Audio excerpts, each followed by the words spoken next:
Warahmatullahi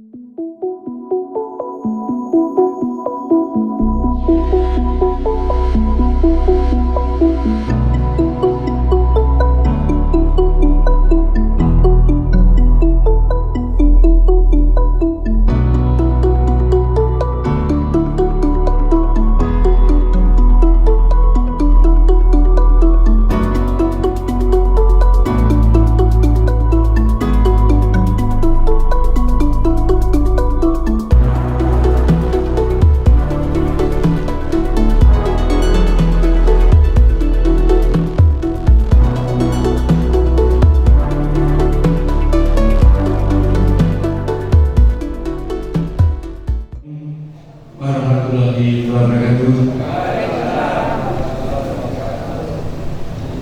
Pertama dan pertama tentunya mari kita lihat dirinya Bapak Ibu semuanya memanjatkan puja dan bersyukur kepada Tuhan Yang Maha Esa Allah Subhanahu wa Ta'ala bahwa dengan karunia-Nya, dengan ridho-Nya kita semuanya Bapak Ibu bisa rawuh, bisa hadir di acara publik ini mendukung Kota. Jadi yang pertama tentunya yang saya hormati tim dari UNIP sebelah kiri saya Bapak Profesor Dr. Insinyur Suridin, yang saya hormati sebelah kanan saya ini kayaknya sudah calon profesor ini. Diberikan sehat walafiat. Yang berikutnya Bapak Ibu yang saya hormati,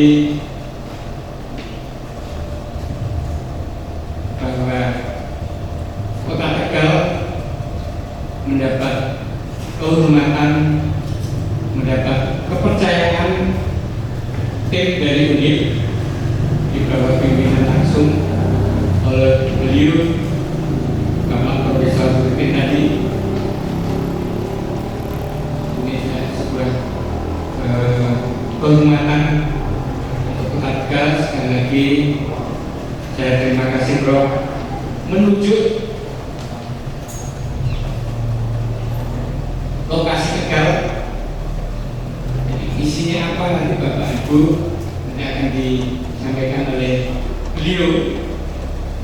Oleh karena itu Bapak Ibu tentunya kami mohon peran aktif sekali lagi bisa memberikan masukan-masukan, memberikan saran-saran. Karena apa? Jadi fokusnya itu sekarang ada di Kaligung. Di Kaligung yang merupakan urat nadi, merupakan satu-satunya alur pembuangan sungai dalam kota. Jadi kalau menurut sejarah Kaligung dulu kan lebar sekali. Sekarang tinggal seperti itulah. Kita nanti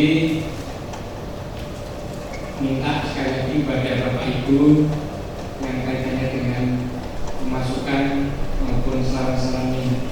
Harapannya jadi Kaligung yang melintasi Jalan Kota Tegal ini ke depannya akan menjadi sungai yang bersih untuk mengurangi banjir, untuk memenuhi cakupan kebutuhan air masyarakat,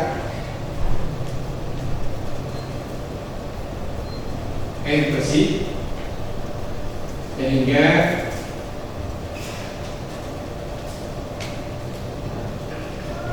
kalau hujan dikit rob dan hujan, jadi banjir. Kedepannya konsepnya seperti apa, saya yakin nanti akan disampaikan, akan dipaparkan oleh Bapak Ibu tim dari UNIP. Mungkin ini yang perlu kami sampaikan kepada Bapak Ibu semuanya pada pertemuan yang berbahagia ini, pagi hari ini, untuk pabrik giring kaitannya dengan restorasi. Bahasanya restorasi itu. Restorasi itu apa? Bukan restoran ya Pak? Rangke nanti akan disampaikan oleh beliau. Restorasi itu kayak apa bahasanya di lapangan? Karena ini menjadi percontohan nasional Pak. Kalau ini berhasil, maka beliau menyampaikan ke saya menjadi percontohan konsep ini, pengelolaan ini secara nasional. Pertama di Indonesia. Oleh karena itu kami katakan dibuka untuk pabrik giring pada hari ini.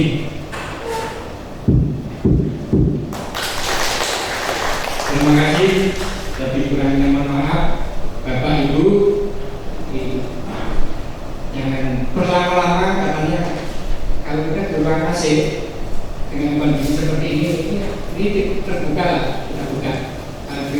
Ruang AC aja setiap 2 jam sekali kita harus membuka jendela supaya sirkulasinya keluar masuk lah.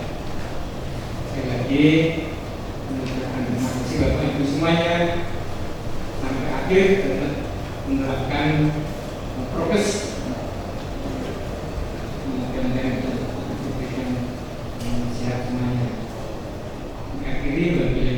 Assalamualaikum warahmatullahi wabarakatuh. Pabrik giring restorasi Sungai Gung Kota Tegal dengan narasumber yang pertama Profesor Dr. Insinyur Suribun Master of Engineering, Ketua Tim Peneliti Restorasi Sungai Gung, dan selanjutnya narasumber yang kedua adalah Dr. Lilin Budiati SHMM, anggota Tim Peneliti Restorasi Sungai Gung, dan keduanya adalah dosen di Universitas Diponegoro Semarang. Dan Bapak Ibu, untuk acara ini akan dipandu sepenuhnya oleh Ketua Tim Peneliti Restorasi Sungai Gung, Profesor Dr. Insinyur Suribun Master of Engineering. Kami persilakan. Bismillah, alhamdulillah, la haula wala quwwata illa billah. Asyhadu an la ilaha illallah wa la syarika lah, wa asyhadu anna Muhammadan rasulullah. Amma ba'd. Yang saya hormati Bapak Kepala Dinas PUPR Kota Tegal, Bapak Ibu hadirin yang berbahagia, puji syukur kita panjatkan kehadiran Allah Subhanahu wa Ta'ala yang mana pada pagi hari ini kita diberi kesempatan, kesehatan, kemauan untuk berkumpul di sini dalam rangka pabrik giring. Giring itu kalau bahasa Indonesia kan gampangnya mendengarkan suara rakyat, mendengarkan suara publik. Untuk apa? Nah, ini untuk mengenai kegiatan restorasi Sungai Gung Kota Tegal. Jadi tujuan utamanya adalah menjaring apa-apa yang disuarakan oleh masyarakat dalam rangka untuk menuju kali Gung ini menjadi kali yang sehat. Kalau arti restorasi secara gampang ya mengembalikan fungsi dan manfaat Sungai Gung, sehingga Sungai Gung nanti betul-betul memberi manfaat kepada masyarakat dalam tidak hanya mencukupi kebutuhan air, tetapi manfaat sungai itu banyak sekali. Ya, bisa kebutuhan airnya, bisa perikanan, bisa lain-lain. Ya. Sehingga bagaimana Sungai Gung yang sekarang ini kita saksikan nanti bisa sehat kembali, bisa normal kembali, ya, sehingga manfaatnya sebelum kami mohon masukan pandangan dari Bapak Ibu sekalian, nah sebelumnya akan kami berikan gambaran ya. Sungai Kum sekarang ini kayak apa? Barangkali Bapak Ibu sudah tahu, tapi masing-masing mungkin pada bagian yang dekat-dekat dengan rumahnya atau dengan wilayahnya, tapi secara keseluruhan seperti apa sih Kali Kum, sehingga data gambaran yang kami informasikan nanti Bapak Ibu bisa menyampaikan gagasannya, pandangannya, informasinya, ya, kemungkinan apa yang bisa dilakukan untuk menuju Sungai Kum yang sehat, Sungai Kum yang memberi manfaat yang sebesar-besarnya. Karena tadi sudah disampaikan oleh Pak Kepala Dinas, sungai adalah urat nadi, urat nadinya urat tegal itu. Ibarat kalau manusia ya urat nadi dia darah. Jadi kalau darahnya urat nadinya itu terganggu ya tentu saja hidup kita akan terganggu. Kemudian juga kalium bagi urat nadi kota Tegal, kalau kaliumnya terganggu ya kota Tegal akan terganggu. Baik, untuk menyingkat waktu, ini paparan akan disampaikan oleh Bu Lilin, monggo kami silakan ya.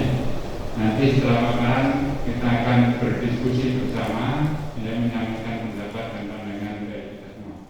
Monggo. Kami dan Bapak Ibu sekalian, itu menjadi catatan strategis kami untuk kami bawa besok di pertemuan Komisi Discussion dengan semua komponen masyarakat.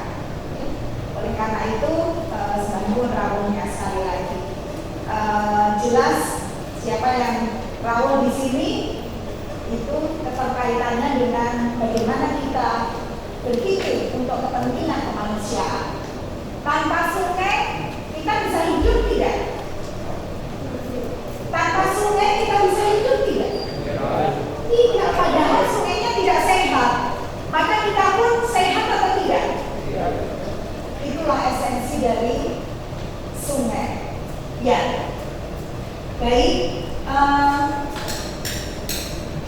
Bapak Ibu, sebuah kehormatan lagi bahwa Prof. Supipen itu adalah ahli sungai.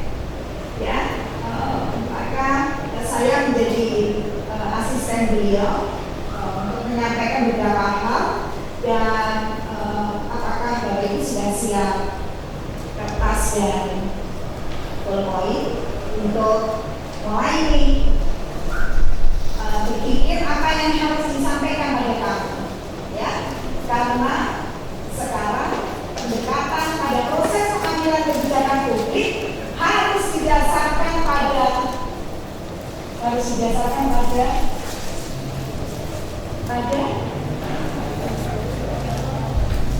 keinginan dari masyarakat. Luar biasa, keinginan masyarakat, ya. Jadi aspirasi Bapak Ibu sangat kami hargai, sangat kami hormati untuk memberikan masukan pada policy maker wali kota. Baik, lanjut slide ini. Saya akan bacakan bahwa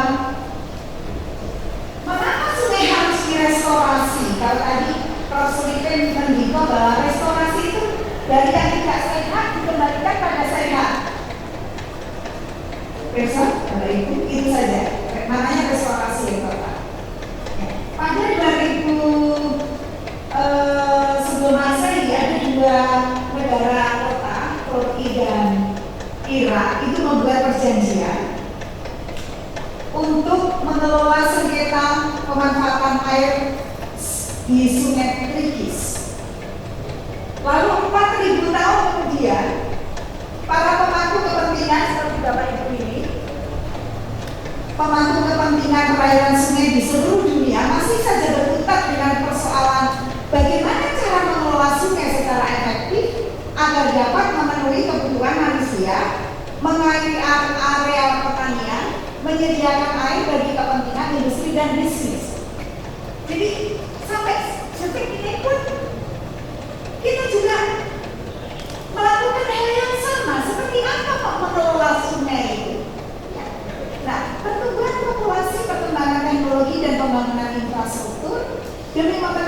kehidupan manusia ternyata telah mengubah geomorfologi, struktur, fungsi, dan ekosistem sungai. Dan saat ini, sungai di negara-negara berkembang sudah sedemikian terganggu kesehatannya, sehingga memunculkan problem kompleks yang makin sulit dikelola seperti kekeringan, kelangkaan air bersih, pencemaran, sedimentasi, dan banjir. Apakah kalian mengalaminya? Ya. Maka Bapak Ibu harus hari ini membuat keputusan bersama. Apa yang harus dilakukan oleh kali itu? Ya, Prof. Suwipen juga sudah akan didampingi juga insya Allah di tahun depan. Dari ITB juga akan bergabung dengan kita mengelola hal itu. Ya. Lalu ini dia, sungai mengalami belum? Ya, ada kata terakhir statementnya, sungai mengalami degradasi kualitas daya dukung dan jasa ekosistem. Ya, next. Ya, sebetulnya persoalan restorasi sungai itu digambarkan dengan lagu yang pasti Bapak Ibu mengenalinya, lagu Bengawan Solo. Siapa yang bisa menyanyikannya? Baik pertama. Silakan maju ke depan. Silakan. Bareng-bareng kok. Silakan. Monggo, silakan. Silakan.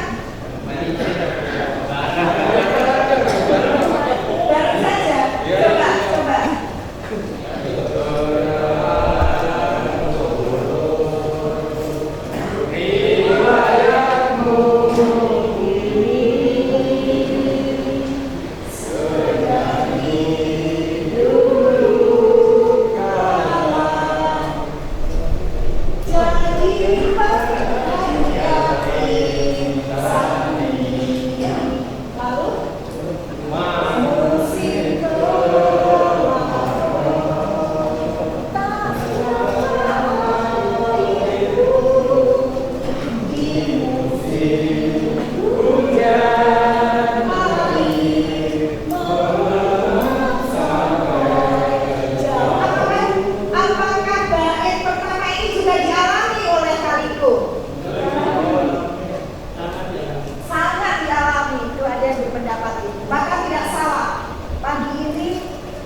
Memberikan catatan-catatan kritis nanti disampaikan di saat diskusi. Sebetulnya ada elemen-elemen kunci dari sungai itu. Apa itu? Yang pertama, proses tangkapan airnya seperti apa? Kalau kita melihat sungai di Kabupaten Tegal, ya, di apa Bendung, Danau maaf, ternyata Mas Bambang ini yang selalu mendampingi saya di lapangan. Tidak ada salahnya kalau kita beri apresiasi tepuk tangan. Ya, yang menentukan titik-titik pengamatan mulai dari hulu sampai muara itu. Baik, ini proses tangkapan airnya seperti apa? Rezim aliran atau hidrologinya seperti apa? Ini keahliannya Prof. Suwipen. Dan dia ada di tengah-tengah kita ya untuk mengawal. Lalu habitatnya seperti apa? Kualitas air dan sedimennya seperti apa? Bapak Ibu mungkin perso di daerah muara seperti apa sedimentasinya? Luar biasa ya. Lalu yang terakhir adalah keanekaragaman dan organisasi flora, fauna, mikroorganisme dan sebagainya. Luar biasa ya Kalikum ini. Nah, maka pada hakikatnya karena sungai adalah salah satu komponen inti siklus hidrologi yang vital bagi penyediaan sumber daya air, maka sungai memberikan jasa ekosistem. Apa itu jasa ekosistem? Sebentar, nanti akan saya aturkan. Sungai sesungguhnya sungai memberikan jasa ekosistem bagi pemenuhan kebutuhan dan kehidupan manusia. Sehingga amat penting tahu elemen kunci dan jasa ekosistem sungai. Ya, ini dia 5 elemen kunci. Yang untuk besok pagi fokus discussion-nya ada 5 kelompok yang akan membahas ya 5 elemen kunci tentang sungai. Ya, mulai hidrologi, lalu dan seterusnya sampai pada peraturan perundang-undangan, kebijakan dan sebagainya akan kita bahas di fokus discussion besok. Ya, lanjut. Nah, apa yang perlu diatur dan bagaimana cara mengaturnya? Sungai adalah bagian dari ekosistem sumber daya air yang menghidupi kota, sehingga harus dikelola dengan bijak. Bagaimana cara mengatur pengelolaan sungai yang terpadu dengan pengelolaan sumber daya air dalam konteks kota Bipori? Nah, ini dia tadi yang disampaikan Kepala Dinas PUPR bahwa kami mendorong Kota Tegal menjadi yang pertama, Kota Tegal Bipori ya. Seperti apa nanti akan saya atur person di slide berikut ini. Ya, jadi Kota Tegal Bipori. Mudah-mudahan Bapak Ibu juga besok bisa rangkum di fokus discussion sehingga ada pertanyaan-pertanyaan, statement-statement Bapak Ibu yang sangat kami harapkan untuk masuk dalam analisis penelitian kami. Lanjut. Nah, ini dia. Mengapa sungai perlu diatur dalam perspektif PSDAPT itu adalah pengelolaan sumber daya air perkotaan terpadu. Jadi nggak bisa kita hanya PUPR saja, Kota Tegal nggak bisa. Harus kolaborasi dengan Kabupaten Tegal, harus kolaborasi dengan Kementerian PUPR, harus kolaborasi dengan badan yang pemantau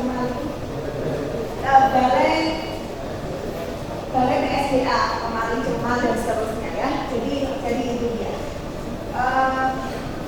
Mengapa sungai perlu diatur dalam perspektif PSDAPT dengan konteks Kota Bipori? Ya, sungai area lahan basah, hutan, taman, kolam retensi, drainase, air tanah, air hujan, kanal dan seterusnya itu harus kita kelola dengan baik ya. Harus kita kelola dengan baik. Ya, lanjut. Ya, karena seperti apa yang diaturkan Prof. Suripen bahwa agenda ini saya hanya mengantarkan saja, tapi lebih berproses. Bapak Ibu yang maringi kami informasi tentang Kalikum itu. Ya. Ini indikasi mengatur sungai dalam bingkai PSDAPT. Kenyataan di lapangan menunjukkan bahwa ini dia, Bapak Ibu, kuantitas airnya sudah sangat kecil ya. Yang gambar ini. Nah, ini yang rendah ini adalah Prof. Suripen. Ada yang perso Bapak Ibu sedang memikirkan apa? Prof. Suripen? Rendahnya di atas batu, ya. Ini di atas ya, Mas Bambang. Ini di Janaware ya. Beliau lenggan. Kira-kira Bapak Ibu perso nggak apa yang beliau pikirkan?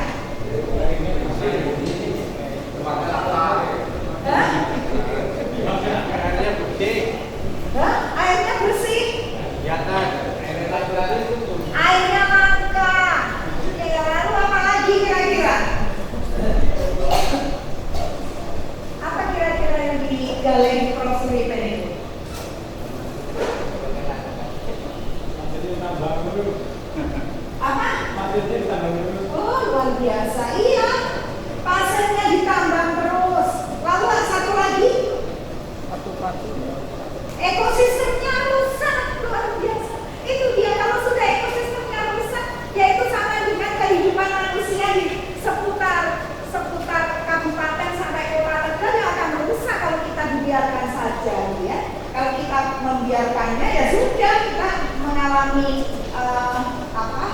mengalami hal yang sama karena apa?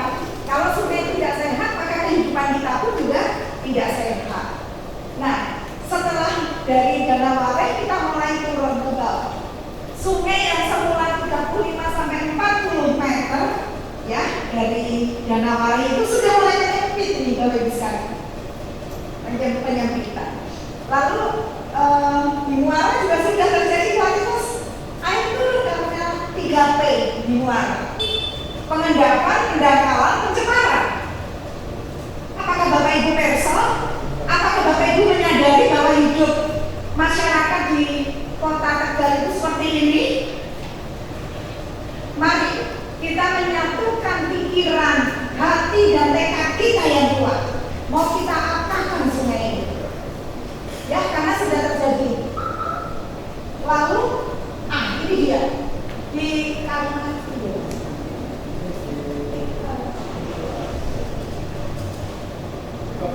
Jembatan apa ya ini ya? Itu penutupan air.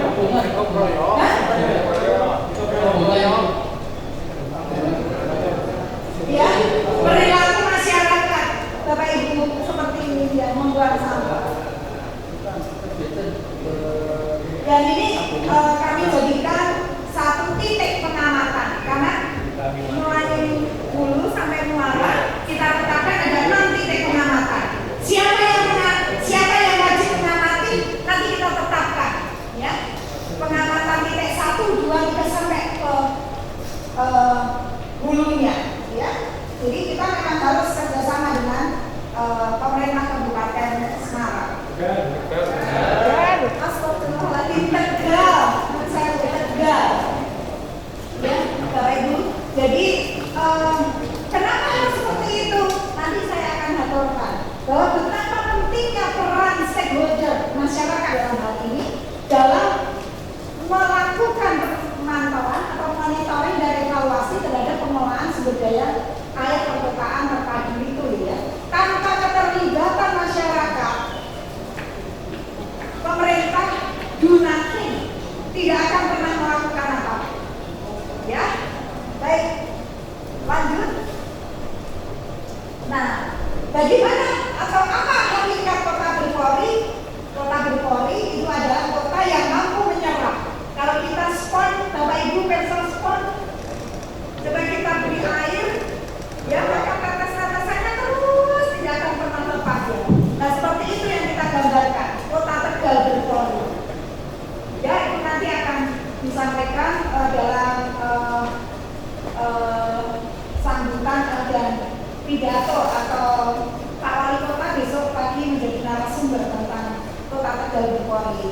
Jadi semuanya serba hijau gitu ya, atapnya saja hijau, tanahnya senantiasa basah, ada kolam retensinya. Walaupun Kota Tegal sudah memiliki kolam retensi, tapi bagaimana tingkat pengelolaan dan pemanfaatan kolam retensi itu bagi kepentingan yang lebih besar gitu ya, perlu kita bahas juga. Tangki retensinya juga ada, air yang permanen, saluran purifikasi, saluran ekologisnya. Nah ini akan kita jadikan bahan pemikiran ke depan Kota Tegal, Kota Berpori itu seperti apa. Lanjut. Nah apa sesungguhnya komponen-komponen yang perlu diatur dengan kerangka regulasi? Maka Bapak Ibu sekalian, kami perlu aturkan bahwa pada tahun pertama ini kami memang mengkaji tentang peraturan-peraturan yang dulu, kebijakan wali kota harus seperti apa dan seterusnya. Maka poin-poin itu sangat kami perlukan ya dari Bapak Ibu sekalian untuk mempersiapkan kami menyusun naskah akademik ya peraturan wali kota tentang restorasi sungai atau kali itu. Ya, jadi ada komponen hidrologis, komponen polusi air dan komponen PSBA. Ya, kalau berbicara tentang siklus air perkotaan, berbicara tentang pengelolaan sumber daya air perkotaan terpadu tidak lepas dari 3 komponen ini. Lanjut. Nah, selanjutnya apa yang terjadi dengan Kaligung? Yang pertama, ancaman apa yang terjadi di Kaligung? Apakah terjadi penurunan kesehatan sungai? Apakah terjadi konflik pemanfaatan sungai? Bagaimana kondisi ekosistem sungai? Apa cara terbaik untuk merestorasi sungai? Siapa saja yang terlibat dalam restorasi sungai? Apakah stakeholder menetapkan prioritas, tujuan, dan strategi? Maka pertemuan ini betapa pentingnya untuk menjawab 7 poin pertanyaan ini. Ya, lanjut. Nah, Bapak Ibu yang bahagia, ancaman dan penyebab penurunan kesehatan sungai, mulai dari cekungan sungai dipengaruhi dengan perubahan iklim, maka terjadi pemundulan vegetasi alami, urbanisasi, ya. Sementara di rezim aliran ini kan 5 elemen kunci tadi ya, 5 elemen kunci yang saya mohon mendapatkan inspirasi dan aspirasi dari Bapak Ibu sekalian untuk menyiapkan fokus group discussion besok pagi bersama Pak Wali Kota. Ya, di sini rezim aliran, konstruksi bendungan atau dam aliran dan konektivitasnya seperti apa ya. Lalu di habitat atau saluran irigasi itu ada pengeringan lahan basah untuk pembangunan, alih fungsi area resapan banjir untuk pertanian. Apakah di sana ada misalkan seperti itu ya? Saya mohon catatan kritis dari Bapak Ibu sekalian. Lalu tentang kualitas air dan kimiawi sedimen, sampah perkotaan atau limbah industri, limpasan areal pemukiman seperti apa ya? Yang Bapak Ibu perso tentunya. Saya mohon dicatat atau nanti disampaikan pada kami juga akan mencatat untuk konferensi kami. Kemudian tentang akuatik dan keanekaragaman hayati dan tepian pantai, ada ancaman ini permanen spesies akuatik sungai, misalkan mancing gitu, apa masih ada mancing di sana? Banyak ya? Ya itu, jadi 5 elemen dasar ini memang kita harus atur dengan pengelolaan yang bijak tadi ya, biar tidak merusak kesehatan sungai. Silakan maju. Nah ini yang dikatakan jasa ekosistem sungai. Ke depan Kota Tegal Polri itu diarahkan pada seperti ini. Jasa ekosistem sungai ada yang energi pembangkit tenaga airnya gitu ya. Lalu sampai ke bawah itu ada transportasi, sedimentasi juga dikelola dan sebagainya. Itu seharusnya siapa yang harus berpikir tentang ini? Nanti saya lakukan. Mudah-mudahan menjadi catatan berharga bagi Bapak Ibu sekalian yang aspirasinya tersampaikan pada kami. Lanjut. Nah, apa sesungguhnya perencanaan dan implementasi restorasi sungai itu? Ada 4 hal yang penting: penilaian kondisi, isu, dan prospek. Ya, ini yang besok juga akan kami sampaikan di dalam fokus group discussion. Dan hari ini diawali dengan public hearing dengan harapan kami mendapatkan masukan yang sebanyak-banyaknya tentang restorasi sungai Hulu. Lalu juga menetapkan prioritas, tujuan, dan strategi. Mungkin Bapak mulai maringi kami catatan-catatan penting. Apa yang sesungguhnya diprioritaskan? Tujuannya apa? Ya, dan strateginya seperti apa? Nanti kami akan lakukan analisis dengan kajian yang didasarkan pada teori. Bagaimana tentang implementasinya? Lalu bagaimana monitoring, evaluasi, dan adaptasinya? Ini juga akan kita rancang ya dengan mudah. Bapak Ibu adaptasi. Kalau kita sepakat mengelola Kaligung itu. Ya, ini inisiasi proses restorasinya seperti itu. Pertanyaan yang paling mendasar dalam proses restorasi seperti ini Bapak Ibu sekalian, apa pengaruh utamanya terhadap ekosistem sungai? Bagaimana ekosistem sungai bekerja dan seterusnya ya? Saya pikir saya lewati saja. Ini kita akan Prof.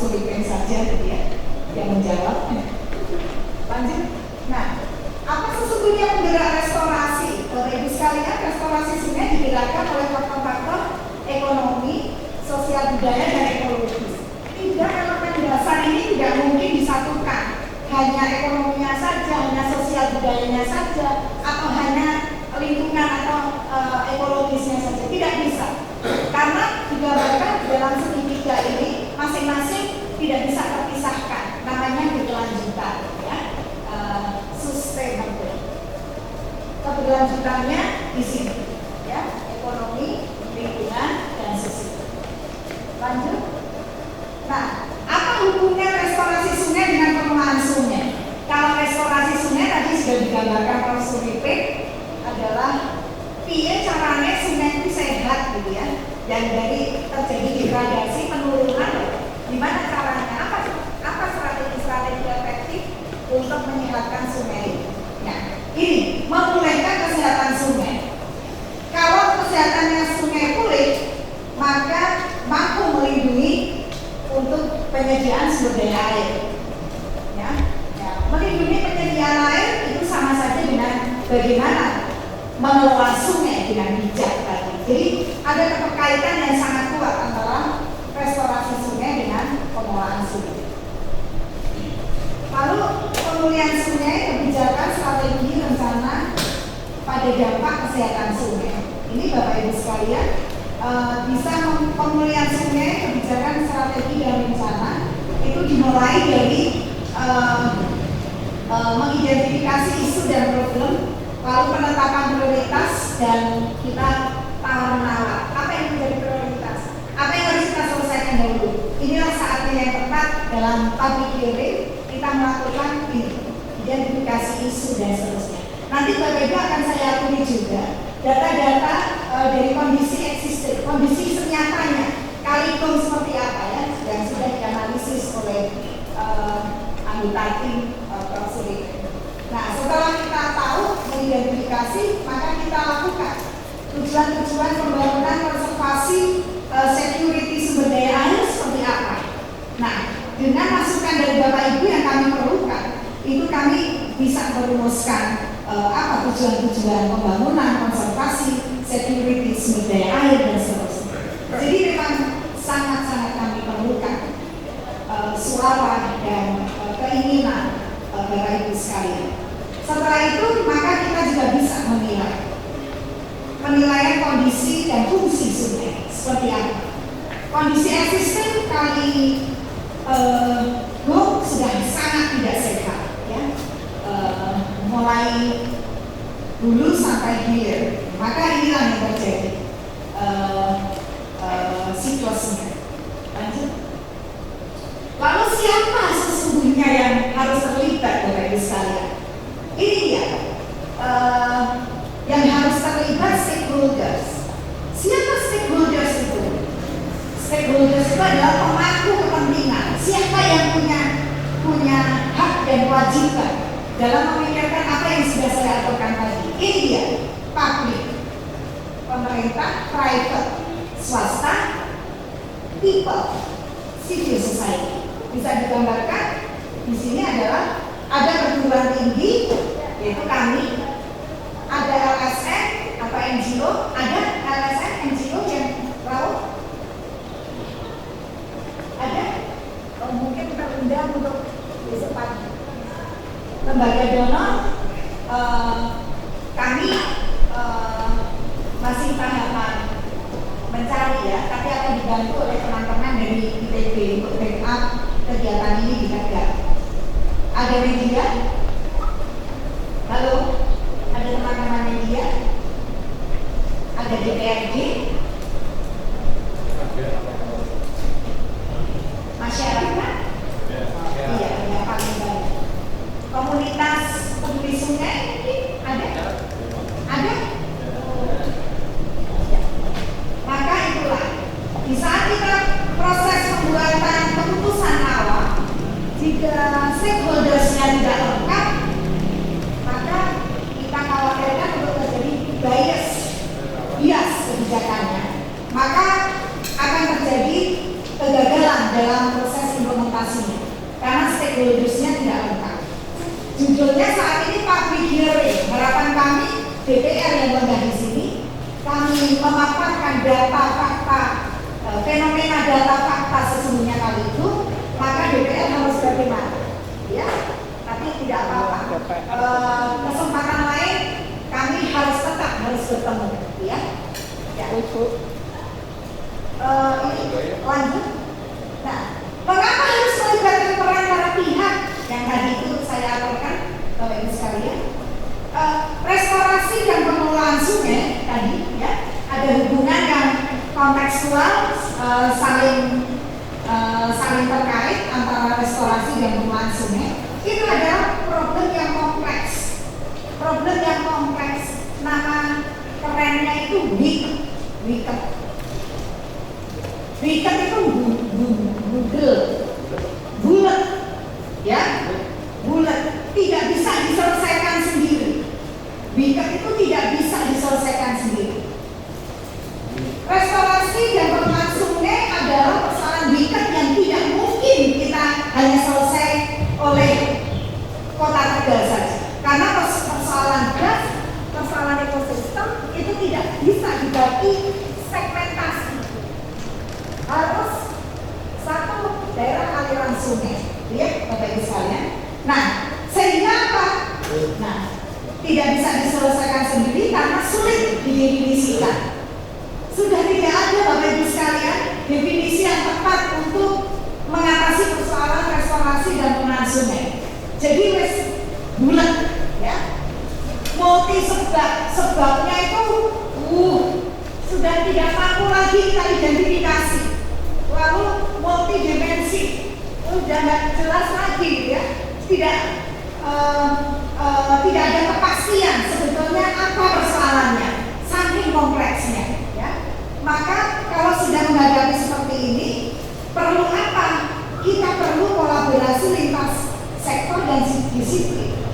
Melakukan apa?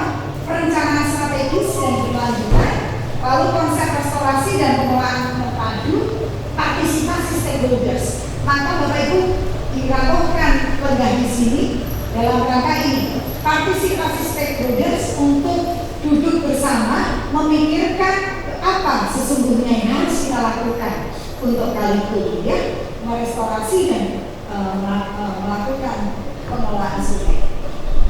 Kerangka pikir restorasi seperti apa? Kami punya, tapi perlu kesepakatan.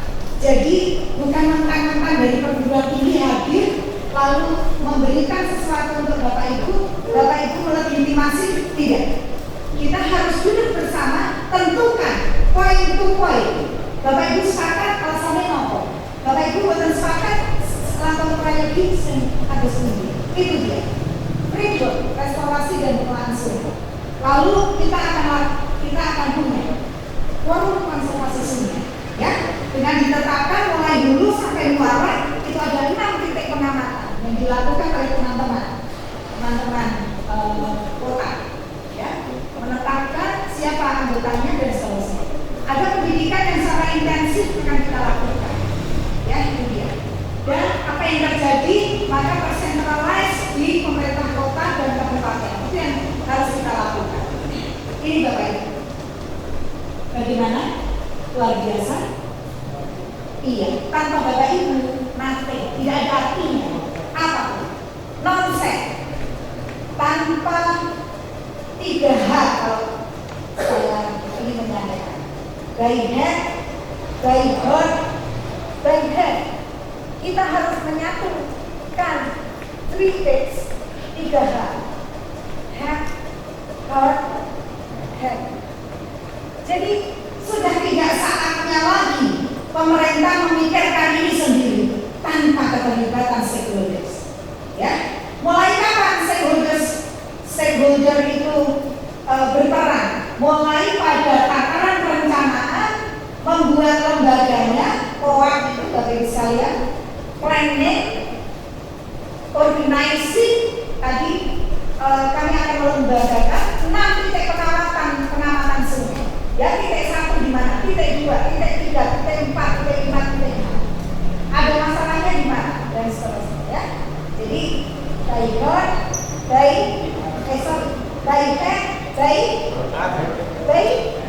maka kita pasti mampu meninggikan dan menguatkan, ya, hal dengan pendekatan itu. Baik, lanjut, ya. Nah, mengapa perlu keterlibatan stakeholder? Ini Bapak Ibu, dulu pemerintah tertil yang berpikir, maka hasilnya seperti ini. Pendekatannya dengan state base, gak sukses. birokrasi dalam memenuhi kebutuhan standar pengelolaan sungai tanpa ada keterlibatan stakeholder lainnya. Nggak bisa. Kenapa nggak bisa?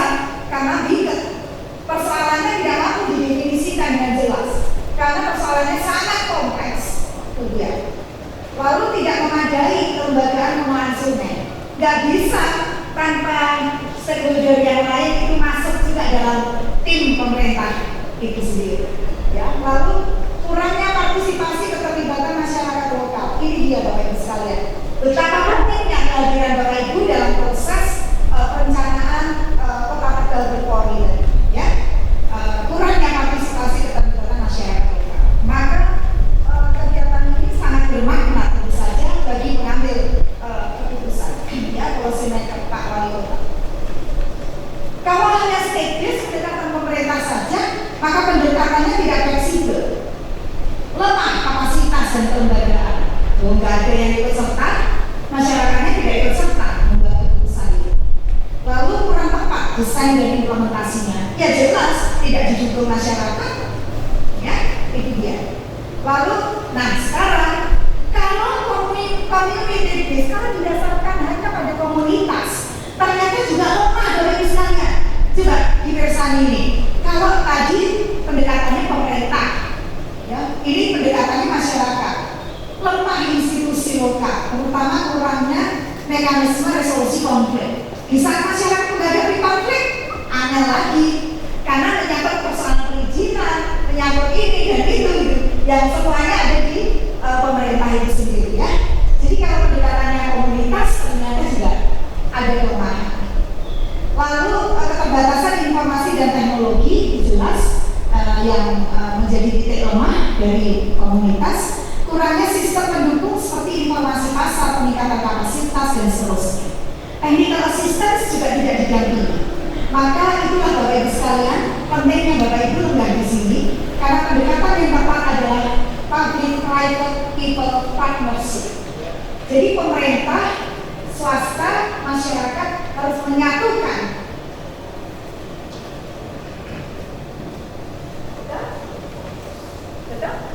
Betul?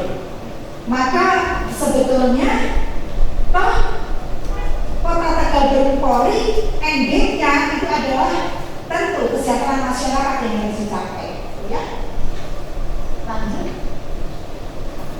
Lanjut. Nah, apa manfaatnya ini Bapak Ibu sekalian? Memperoleh pemahaman mengenai informasi lingkungan hidup, termasuk isu dan masalahnya tentang PSB APT.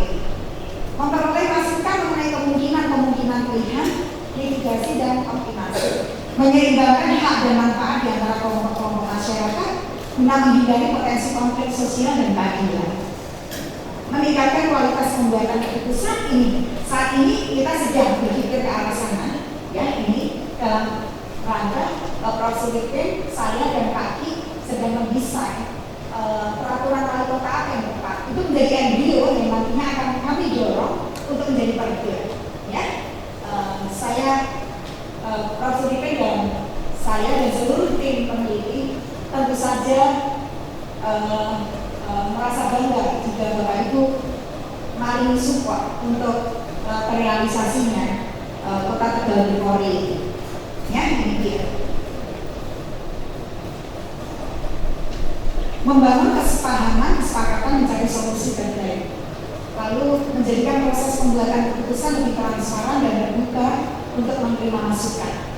Dengan cara seperti ini kami dorong. Ya, dalam proses pengambilan keputusan harus dimulai dengan seperti ini. Dan besok dengan konsep yang sangat terbuka juga kami lakukan fokus discussion. Ya, jadi itu dalam tahapan proses, dalam tahapan perencanaan masyarakat harus mulai dilibatkan. Dalam menyusun kelembagaan juga terlibat. Lalu organizing, lalu A-nya adalah aktivitas dalam proses implementasi harus terlibat dan kami berikan laporannya. Ya, C-nya adalah controlling, harus juga memberikan masukan pada pemerintah. Jadi keterlibatan stakeholder tidak hanya pada tahapan perencanaan saja, ya, sehingga sampai pada monitoring evaluasi harus senantiasa terlibat. Ini dia tercipta legitimasi kebijakan, membangun rasa kepemilikan dan komitmen dalam pelaksanaan. Ini endingnya Bapak Ibu sekalian. Kami mohon dengan hormat yang sangat, komitmen Bapak Ibu sekalian sangat kami lakukan, ya. Agar apa yang kami lakukan di sini sangat berarti untuk kehidupan masyarakat negara. Next. Terima kasih. Dan saya akan tampilkan data. Mudah-mudahan menjadikan masukan, catatan bagi Bapak Ibu sekalian. Bagaimana tentang Kaligo, ya?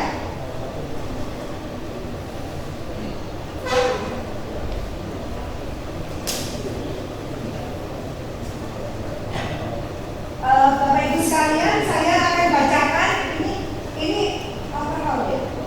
Kesemutan masalah. Dapat judulnya lagi dulu.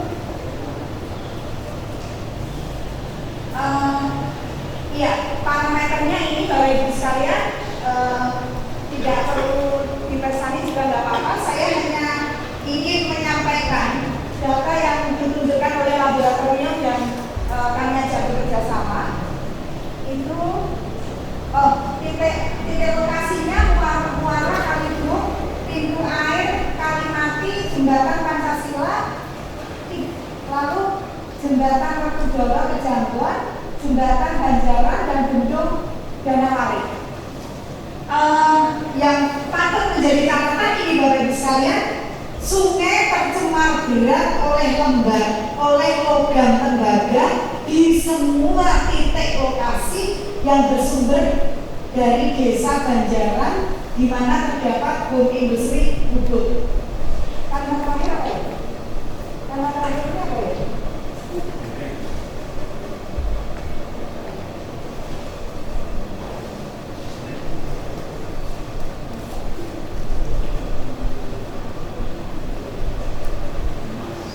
Coba Bapak Ibu sekalian, sedih saya melihatnya. Semua penghuni membuang limbahnya ke sungai. Ya, apa yang harus Bapak Ibu lakukan? Yang pertama yang harus kita tegakkan adalah persoalan kebijakan. Ini adalah tanggung jawab wali kota. Ya, kalau wali kota memiliki komitmen yang tinggi, pasti harus segera menyelesaikan dengan apa? Dengan peraturan-peraturan pertama. Ini kabupaten.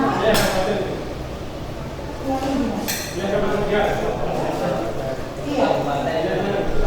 Maka menurut Bapak perlu tidak kerjasama antara bupati dengan kota? Jelas itu Bu. Itu dia, ya. Oh sudah diundang Pak untuk fokus. Hanya ini.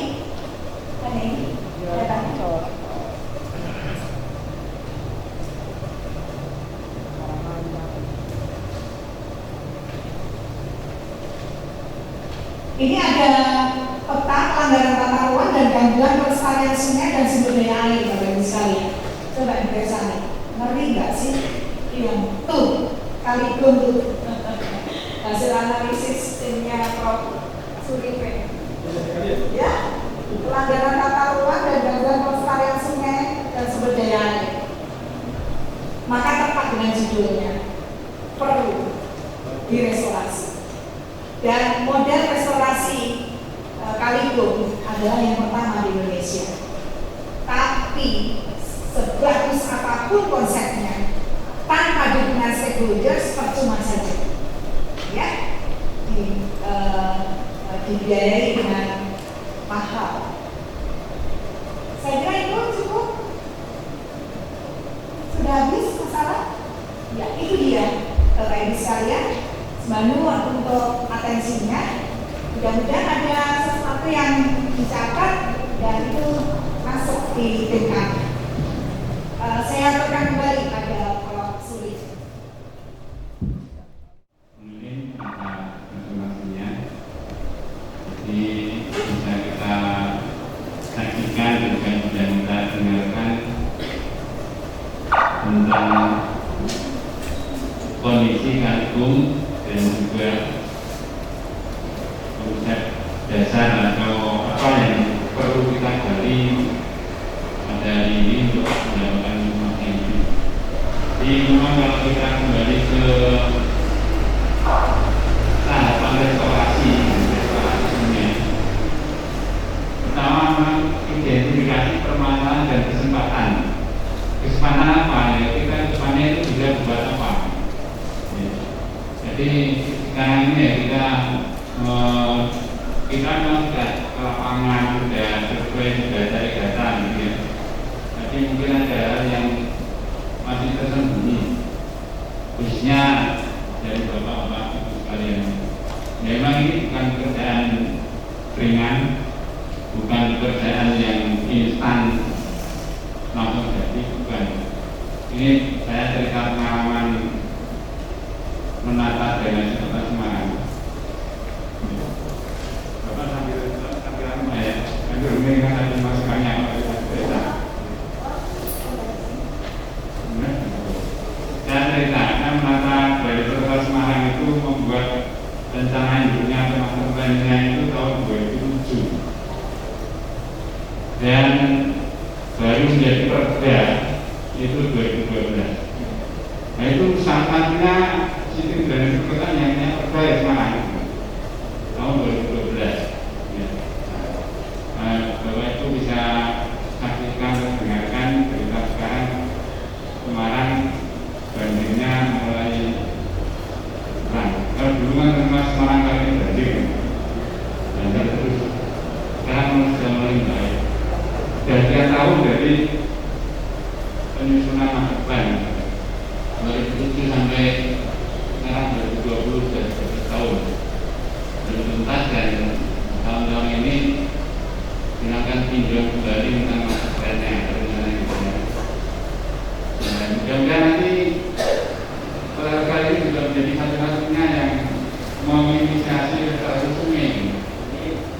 Mudah-mudahan begitu, sehingga produknya nanti memang pertamanya adalah bagaimana konsep restorasi sungai nanti menjadi satu peraturan daerah. Karena kalau tidak ada peraturan daerah itu ya tidak ada aturan yang mengikat, sehingga implementasinya menjadi tidak efektif, kurang mendapat dukungan. Karena sudah menjadi peraturan daerah itu ada apa ya? Ada dasar hukum untuk mengimplementasikan. Yang melanggar bisa kena sanksi dan seterusnya. Ya, jadi sekali lagi bukan pekerjaan ringan, untuk sumber daya yang cukup. Jadi tidak hanya sumber daya berupa dana, juga sumber daya manusia yang akan mengimplementasikan ini nanti. Jadi paling tidak Bapak Ibu sekalian punya bayangan ke depan itu maunya seperti apa. Kaligung ini, punya Kota Tegal itu dengan sungai Bungnya itu akan bercita-cita menjadi seperti apa. Sungai Bung yang sehat, sungai Bung yang tadi saya katakan restorasi itu memang aslinya itu ya mengembalikan. Memang mengembalikan ke kondisi yang awal dulu, mungkin yang seusia saya mungkin sudah mengalami sungai itu yang masih bersih, airnya jernih, bahkan ikannya sudah kelihatan sudah membaikan. Nah, ya memang tidak bisa sepenuhnya kembali seperti itu, tapi paling tidak fungsi dan manfaat sungai itu bisa dikembalikan. Apakah itu fungsi hidrologinya, apakah itu fungsi ekosistemnya, fungsi lingkungannya bisa dikembalikan, sehingga manfaat sungai bisa diperoleh banyak-banyak tadi ya sudah dipaparkan. Apa yang bisa kita manfaatkan dari sungai, apa yang kita ambil dari sungai?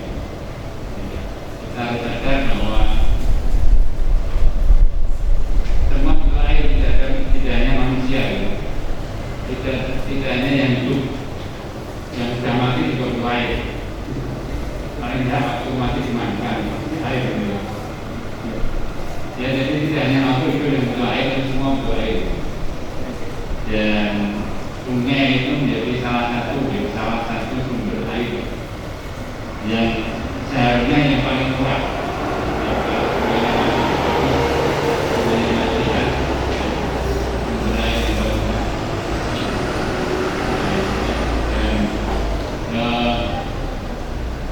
Ada ungkapan yang mengatakan bahwa keberhasilan pengelola kota itu bisa juga dari kondisi sungainya. Kalau kondisi sungainya ya masih begitu ya belum dikatakan berhasil pengelola kota.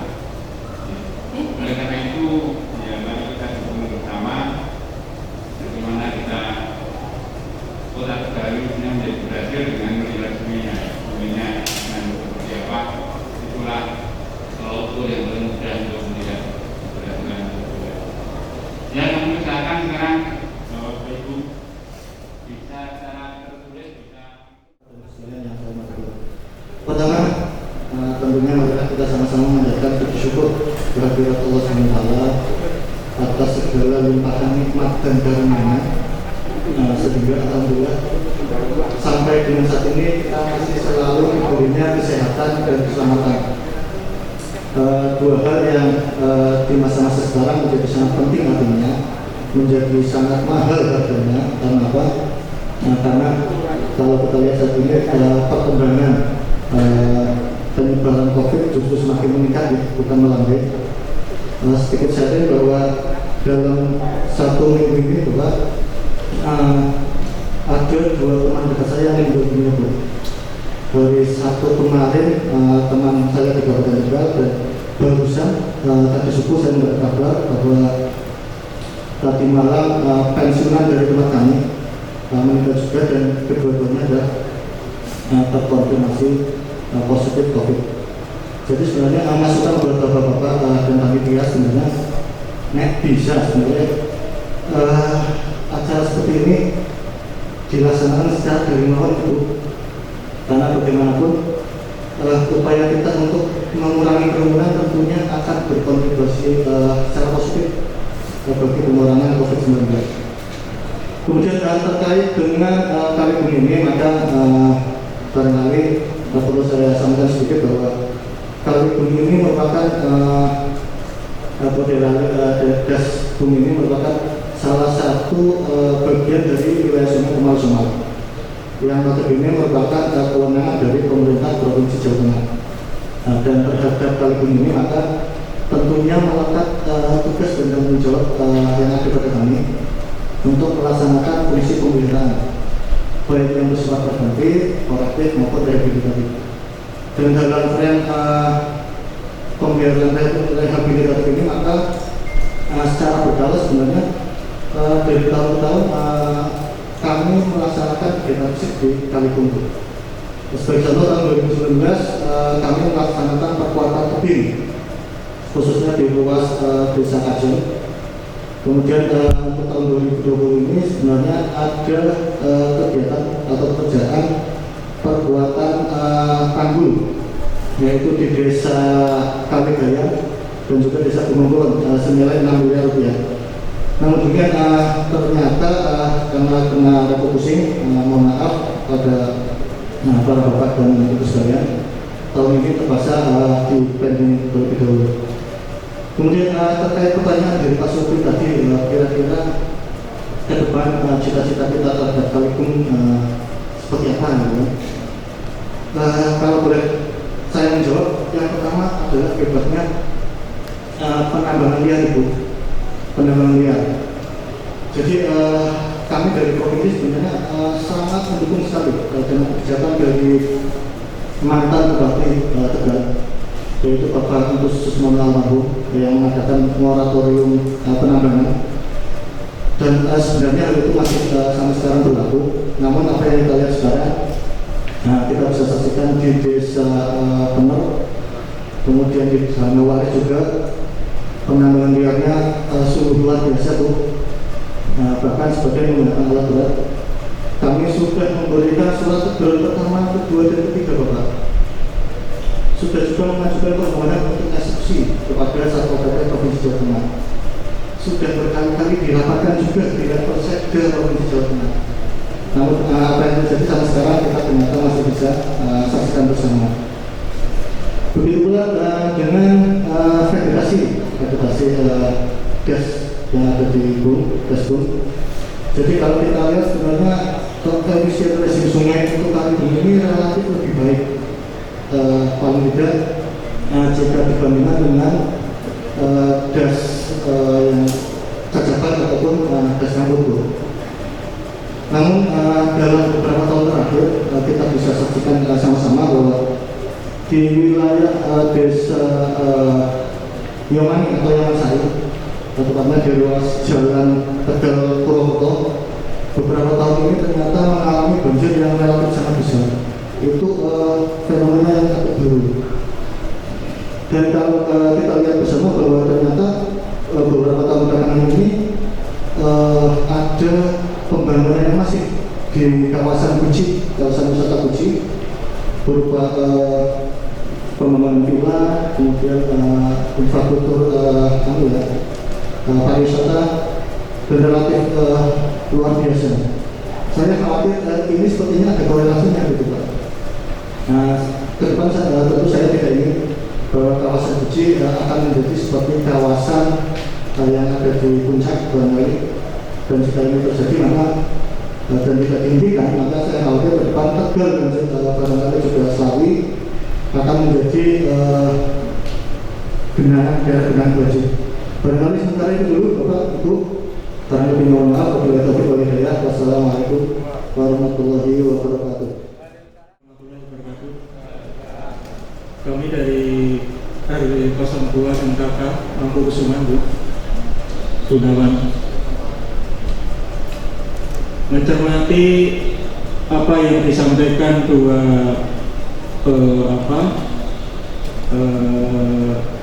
peserta tadi dari Pak Muji dari provinsi.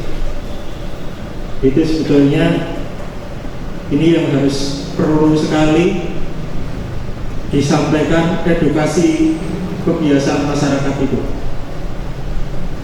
Jadi kalau Kaligung nanti dibangun sehebat apapun, tapi perilaku masyarakat masih seperti sekarang ya percuma. Jadi monggo nanti dari narasumber untuk beredukasi bagaimana perilaku masyarakat. Yang kedua, Bapak Ibu narasumber yang kami hormati, untuk restorasi Kaligung ini Bapak Ibu, mohon untuk dicermati juga struktur tanah Bapak Ibu, karena kami lihat di Kaligung ini di Sungai Kaligung dari hilir sampai ke muara itu lebih rendah dari laut. Mohon untuk dicermati juga untuk struktur tanahnya. Mungkin hanya 2 poin itu Bapak Ibu narasumber yang bisa kami sampaikan. Wassalamualaikum warahmatullahi wabarakatuh. Perkenalan dulu, kami dari komunitas Kain Manja Tegal. Alhamdulillah kami punya misi juga peduli dengan sungai. Terima kasih kami ucapkan juga kepada DPU yang sudah mengundang kami beserta Balai PSDA Kota Tegal, karena Nyun Sewu di Kota Tegal sudah mulai bergerak fokus. Kami kemarin dilibatkan untuk ikut lomba peduli sungai yang diselenggarakan oleh PSDA Kota Tegal.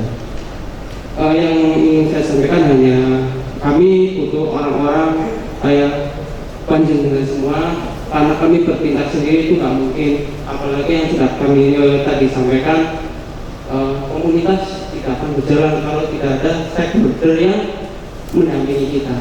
Kami hanya bisa berharap setelah jalannya program restorasi ini kami undang, kami diajak, kami libatkan.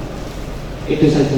Barangkali nanti tenaga kami bisa membantu rekan-rekan yang akan melakukan kegiatan restorasi. Itu saja Bu yang dapat saya sampaikan. Assalamualaikum warahmatullahi wabarakatuh.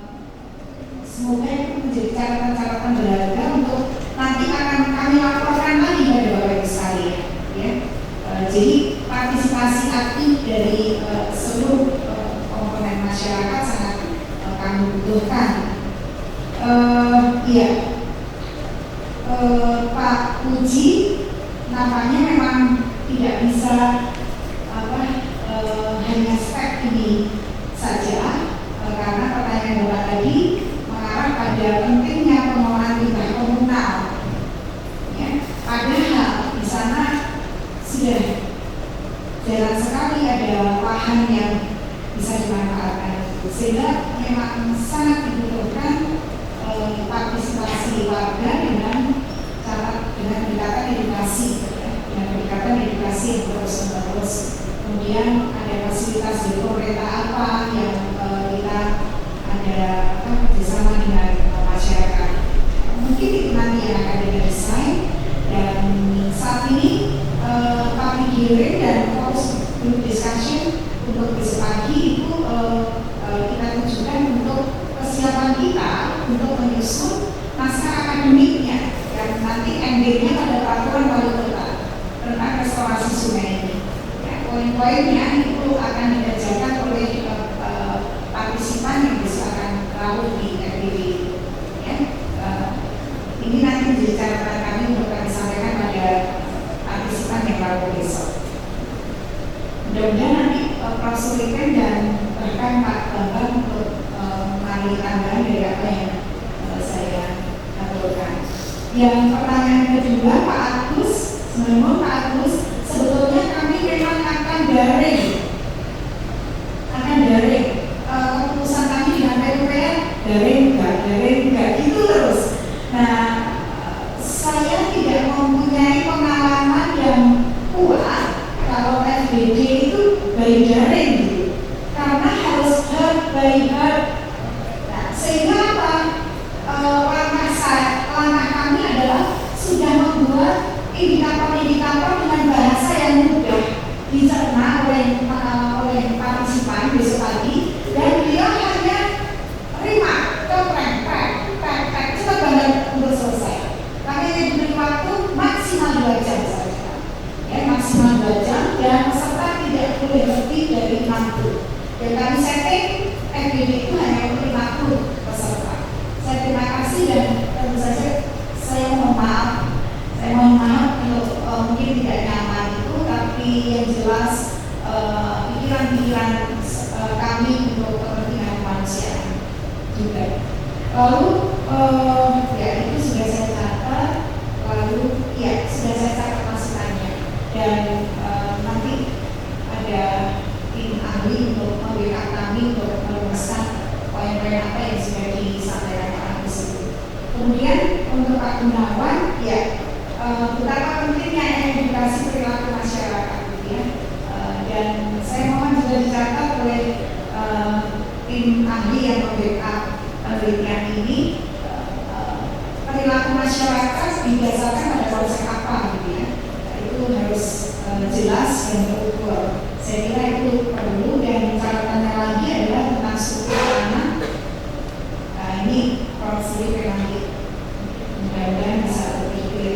Lalu satu lagi saya minta dipanggil namanya dari komunitas peduli sungai tadi, belum sebutkan namanya, siapa yang saya? Mas? Mana? Ya, Mas Manan.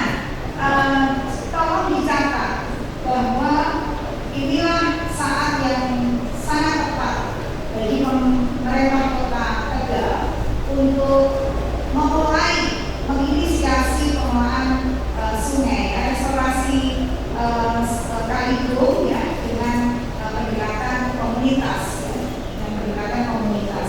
ya, dan juga edukasi nanti kami akan mulai dari setiap titik pengamatan. Itu ada anggota masyarakat yang masuk di setiap titik pengamatan, mulai dari atas sampai Muara itu ada 6 titik pengamatan. Kami meminta BPPN menetapkannya dengan surat keputusan wali kota, penetapan anggota atau komunitas peduli sungai. Nah, agar apa sasarannya mudah kita untuk melakukan edukasi. Dan masing-masing anggota di dalam komunitas itu memberikan juga pendidikan pada masyarakat yang lain. Mudah-mudahan cara ini sangat efektif untuk proses edukasi perilaku masyarakatnya, yang membuang sampah dan sebagainya. Tapi jelas ada konsekuensi yang lain. Saya kira itu, dan harapannya jelas pendekatannya, karena pendekatan yang kami lakukan adalah tanpa melakukan kolaborasi untuk menangani ini, konsep kita bisa mencapai sasaran yang kita harapkan. Jadi itu tadi, karena masalah restorasi sungai adalah persoalan yang big problems, maka pendekatannya adalah pendekatan dengan holistik, ya, pendekatan holistik. Kepentingan, tujuan, agenda harus bersama-sama, kita duduk di satu meja menetapkan itu. Saya kira itu, dan silakan kami sebagai kontrol, dan saya suka sekali kalau Mas Nanan juga ikut terlibat mulai dari proses perencanaan hingga akhir nanti. Terima kasih, saya aturkan kembali pada Prof. Dan COVID sudah berlalu, sehingga kita bisa lebih intensif dalam mengembangkan tugas ini. Intinya saya ucapkan terima kasih pada Bapak yang sudah memberikan masukan ya, dari Pak Kursi tadi. Anjuran saya setuju sekali untuk inventarisasi lahan kanan kiri jalan. Ya, kami memang sudah memasang sempadan sungai yang digambar tadi, yang kuning-kuning tadi adalah kira-kira wilayah sungai ideal ya, dan peraturan ya, sempadan sungai itu ya, itu yang mana kuning-kuning itu yang menjadi wilayah sungai. Nah, ini bagaimana nanti dari Pak Agus bisa ada data mana-mana lahan yang dulunya atau sampai sekarang masih menjadi, sebenarnya masih menjadi lahan milik sungai atau milik pemerintah untuk mempermudah ini ya. Yang sebenarnya yang sudah dikuasai atau dimiliki oleh masyarakat, dan nanti termasuk yang perlu diverifikasi, perlu diinventarisasi, nanti bagaimana juga termasuk tata ruang yang sudah dibuat itu seperti apa, gitu kan, dilihat, dilihat ya. Apakah tata ruangnya itu sudah mengakomodasi tentang sungai atau sudah membuat satu plotting tentang sempadan sungai atau belum. Ini memang hal yang bukan pekerjaan mudah ya. Jadi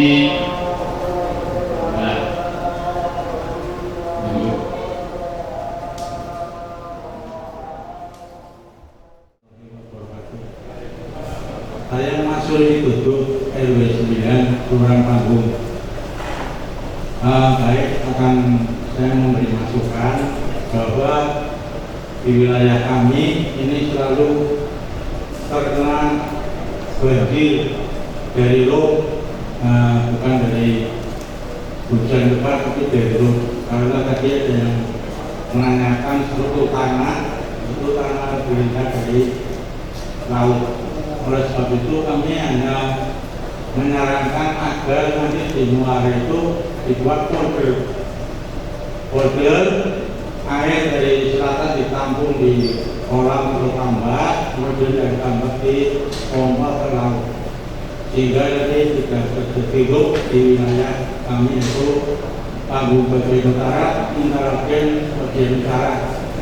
Nah, saya kira itu saja masukan dari kami. Terima kasih. Assalamualaikum warahmatullahi wabarakatuh.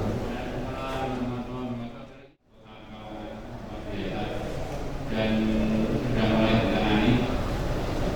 Setelah Semarang bagian Semarang alhamdulillah sudah mulai mereda rohnya. Ya, jadi Jadi ini merupakan bagian dari ini ya, bagian dari mestinya bagian dari konsep restorasi sungai nanti, karena sungai wilayahnya dari hulu sampai ke muara, sampai ke paling ujung hilir. Jadi semua akan tercakup di dalamnya ya. Ya memang kalau sudah kondisi lahannya dalam laut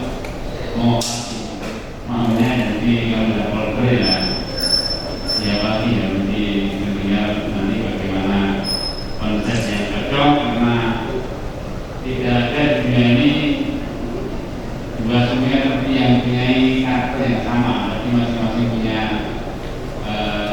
kekhasan dan keunikan ya, sehingga solusinya juga tidak bisa dibuat sama rata. Nah, tapi baik kalau tidak ada, saya kira kita cukupkan supaya tidak melampaui batas waktu yang dialokasikan, dan kita tetap memperhatikan prokes ya, tidak melanggar prokes ya, baik. Demikian atas izin Bapak Ibu sekalian, dan karena tadi yang buka adalah Pak Kadinas, ya saya atas nama Pak Kadinas, dan dengan ucapan alhamdulillahirobbilalamin acara public hearing ini saya akan selesai dan ditutup. Sekian, billahi taufiq wal hidayah. Wassalamualaikum warahmatullahi wabarakatuh. Restorasi Sungai Gunung Tegal atas kehadiran dan partisipasi Bapak Ibu, kami ucapkan terima kasih. Selamat siang. Wassalamualaikum warahmatullahi wabarakatuh.